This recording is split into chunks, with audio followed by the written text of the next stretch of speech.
Bonsoir à tous, j'espère que vous allez bien où que vous soyez et quoi que vous fassiez.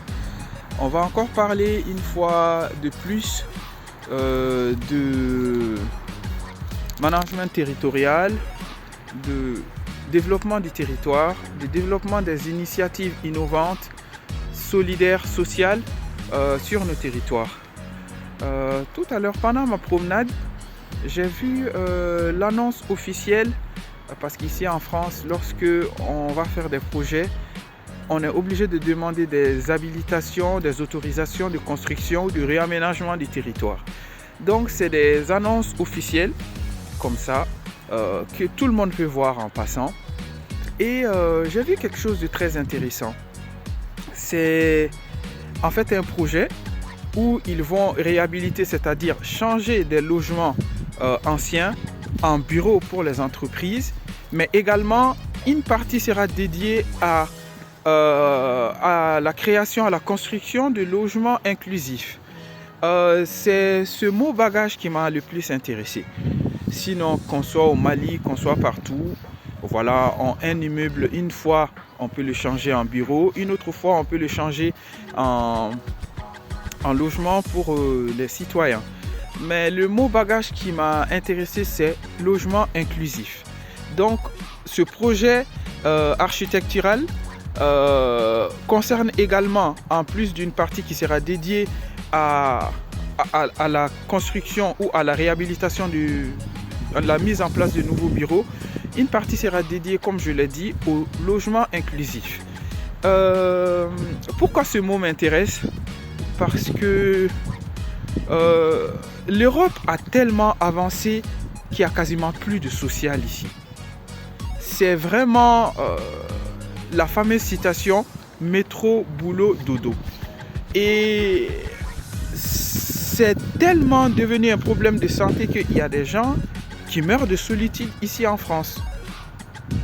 Soit ils tombent dans la dépression, etc. Quand je pense que, à contrario, chez nous en Afrique, on a énormément de social. Un social qu'il devient nécessaire de canaliser, d'orienter, de structurer, de modeler, d'adapter à notre ère contemporaine. Donc, la mise en place par les agences immobilières, par les cabinets d'architecture, la proposition de logement inclusif chez nous peut être également une bonne chose. J'aime toujours apprendre des exemples ici en Occident, mais dans une dynamique d'adaptation à nos réalités. En général, quand on parle de logement inclusif en Europe, c'est souvent pour rapprocher les jeunes des vieux. Parce que souvent, la solitude touche plus les vieux. Et de nombreuses études montrent cela. Il y a même souvent régulièrement des campagnes de sensibilisation par rapport aux personnes âgées, notamment pendant les périodes de fête, Noël, Pâques, etc.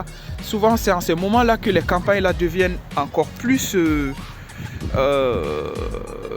présentes. Donc, nous avons de plus en plus une frange de notre population qui sort de l'Afrique. Ce qu'on peut malheureusement aussi appeler dans une certaine mesure la fuite des cerveaux. Et souvent on va trouver dans une même famille 2, 3, 4 enfants, voire la totalité des enfants qui sortent à l'extérieur, d'autres en Europe, d'autres en Asie, d'autres aux États-Unis, d'autres même en Afrique, et les parents restent seuls. Pourquoi ne pas s'intéresser à ce phénomène-là qui devient finalement social et sanitaire? Parce qu'un parent à un certain âge qui est seul, il est plus vulnérable aux maladies, il est plus vulnérable lorsqu'il fera des chutes qui peuvent lui être fatales. Donc, pourquoi ne pas nous intéresser à ce concept de logement inclusif? Pour créer des logements dans ce sens-là, pour que souvent les enfants qui sortent, les chambres qui restent vides, ces espaces inutilisés là, puissent servir dans un cadre bien structuré à d'autres jeunes. Nous savons qu'il y a des jeunes qui quittent par exemple les régions pour venir faire l'université. À l'époque, des fois, nos parents hébergeaient des gens même qu'ils ne connaissaient pas. Mais de plus en plus, la manière dont nos maisons sont constituées, on est de plus en plus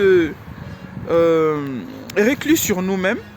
On est de plus en plus concentré sur nous-mêmes. La sécurité faisant, on a du mal à faire confiance aux gens et les maisons restent fermées comme ça. Ce qui n'est même pas une réalité sociétale chez nous. Donc pourquoi ne pas repenser à des logements type logement inclusif pour dynamiser des initiatives sur le territoire, favoriser l'échange entre les citoyens, ce qui est vraiment le fondement de notre société, et finalement donner une certaine chance à ces jeunes-là qui viennent.